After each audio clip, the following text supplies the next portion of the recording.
Mon cher Philippe, là, on va rentrer dans un autre sujet, le privilège blanc. Le privilège blanc. Chez l'École bleue de Montréal-Nord. Alors, que nous dit ce bel article de la presse? Alliance entre blancs, affectation faciès et postes inaccessibles pour les minorités. Des tensions raciales gangrènent l'école de voirie de Montréal-Nord. Les clos, pardon, de voirie de Montréal-Nord. Selon un rapport d'enquête commandé par la Ville de Montréal et obtenu par la presse.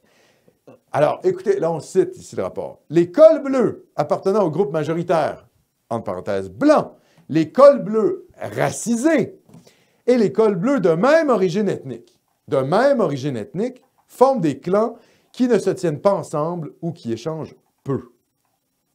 Ah ben, c'est pas juste la faute des Blancs, ça.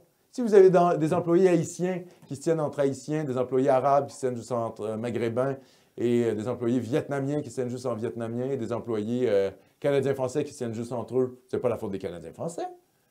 C'est juste un phénomène normal. Les gens veulent se tenir avec les gens qui ont des référents culturels, qui leur ressemblent, qui peuvent échanger, ils ont les mêmes intérêts, etc. Moi, j'ai été dans une école, l'école secondaire, j'annonce, hein, pour les gens qui s'intéressent, c'est une école qui était déjà à l'époque, donc à la fin des années 90, début 2000, une école extrêmement multiculturelle. Ben, je suis désolé. Les groupes ethniques se tenaient entre eux. Les Latino-Américains se tenaient entre eux. Les Haïtiens se tenaient entre eux. Les Asiatiques se tenaient entre eux. Il n'y avait pas trop de Maghrébins. Il y avait un peu de Maghrébins, mais très peu. Et puis ensuite, voilà, quoi, le reste des Canadiens français. Bon, il y avait aussi un peu des Grecs, des Portugais, très peu. Et puis, le reste des Canadiens français se tenaient entre eux, mais selon les styles vestimentaires. Vous savez comment sont les adolescents, ils se tiennent entre eux en style vestimentaire. Et puis voilà, c'était ça. C'est normal. Les gens se tiennent entre eux naturellement. On veut être entouré de gens qui nous ressemblent. C'est un phénomène normal. Donc là, ça, mais c'est pas du privilège blanc. C'est que simplement les Canadiens français font comme tout le monde. Ils font du communautarisme canadien-français. Or, évidemment, dans la logique gauchiste, faire ce que les autres communautés, elles, font, c'est-à-dire s'entraider et se tenir entre nous, pour eux, c'est du racisme systémique. C'est du privilège blanc. Donc, tout le monde a le droit de le faire. Tout le monde a le droit d'être solidaire entre eux, sauf nous. Ah oui.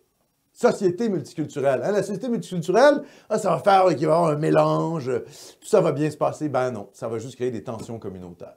Ça va juste créer des tensions naturellement. Toutes les sociétés multiraciales, multiconfessionnelles, multilinguistiques, multinationales sont des sociétés multiconflictuelles. C'est ça la réalité.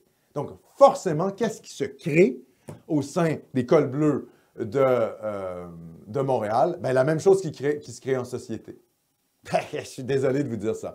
Tout le monde se réunit avec des gens avec lesquels ils partagent à peu près des caractéristiques communes et avec qui ils se sentent bien sur le plan culturel, avec qui ils peuvent échanger. Donc, cette espèce de titre hallucinant privilège blanc chez l'École bleue de Montréal, non. C'est le reflet de votre société multiraciale, multiculturelle que vous voulez. Et qu'est-ce qui se passe là? Bien, c'est un microcosme du reste de la société. Vous voulez une société cosmopolite? Eh bien, vous allez l'avoir. Et vous allez l'avoir jusque dans les cols bleus de Montréal. C'est tout. Mais moi, je trouve ça rassurant, Alexandre. C'est-à-dire qu'on sait que chez l'École bleue, puis chez, par exemple, comment ça s'appelle? Pas la fraternité des médecins. La fraternité des policiers? Non, des médecins. Ah non, le collège des médecins. Le collège des médecins. Le collège des médecins, puis l'École bleue de Montréal. Ah oui? C'est là où c'est le plus hermétique. Ouais. Mais je veux dire, tant mieux. Ben oui. C'est de la préférence nationale, tant mieux, c'est rassurant que ça soit comme ça. En fait, c'est là où on voit que... Il faudrait se dire « Ah, c'est génial, on se fait remplacer notre fonction publique. » Ben oui, exactement. Ben voyons donc. Ben oui, ça n'a pas de sens. Ben ça n'a pas de bon sens. Ben non, ça n'a pas de sens. Mais ça prouve encore une fois que la population ne veut pas de cette utopie multiculturelle qui est proposée par l'élite. Les syndicats, l'élite syndicale, l'élite patronale, l'élite médiatique, l'élite politique, tous, ils veulent cette société multiculturelle. Le problème, c'est que le peuple, lui, ne veut pas. Ben non, c'est ça. Donc, il va être temps, d'ailleurs, je dis ça aux élites, hein, si vous ne voulez pas de réaction populiste, il va falloir écouter ce que votre peuple vous dit sur la question identitaire et la question démographique. Parce qu'on s'en va vers une société de plus en plus ghettoisée où les tensions ethniques, raciales, appelez ça comme vous voulez, confessionnelles, communautaires, vont être de plus en plus radicalisées. Et ça, c'est le fruit des choix politiques que nous imposent nos élites. Et il va falloir que ça cesse, parce qu'on s'en va vers une fragmentation de l'Occident et vers, finalement, un affaiblissement aussi de l'Occident. C'est des sociétés qui ne sont pas homogènes, ce sont des sociétés qui sont affaiblies par les divisions internes. Voilà. Alors, donc voilà, hein, privilège blanc. Non, non, solidarité canadienne-française. Quand vous entendez racisme structurel, racisme systémique, non, non, non, non, solidarité canadienne-française. C'est ça qu'il faut entendre.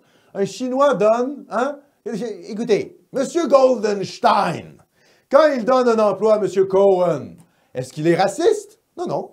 Il est juste solidaire. Il fait preuve d'une solidarité juive.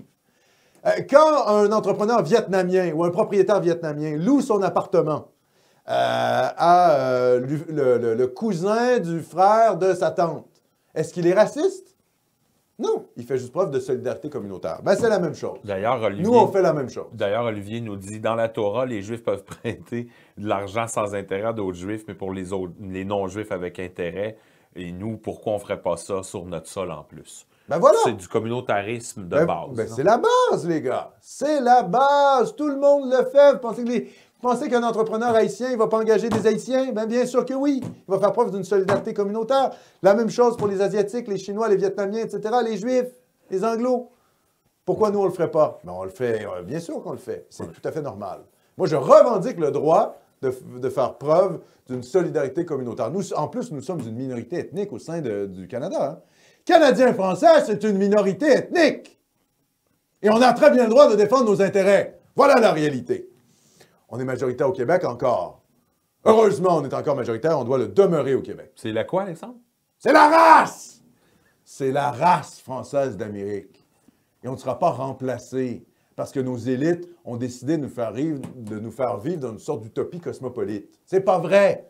Au nom là, de la droite patronale qui veut, voilà, hein, qui veut des travailleurs à bas coût, et puis au nom de la gauche cosmopolite là, qui veut vivre une espèce de rêve là, génial où tout le monde serait un peu métissé, tout se passerait bien, on mangerait des fajitas avec des...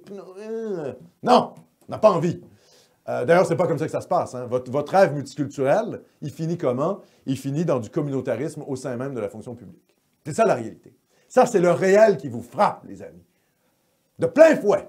Plus l'ensauvagement. Oh, sans parler de l'ensauvagement. Imagine. En plus, l'ensauvagement. Ben, en plus de l'islamisation. En plus de la pleurniche victimaire. En plus des quotas de race dans la télévision, la fonction publique, etc. Insupportable.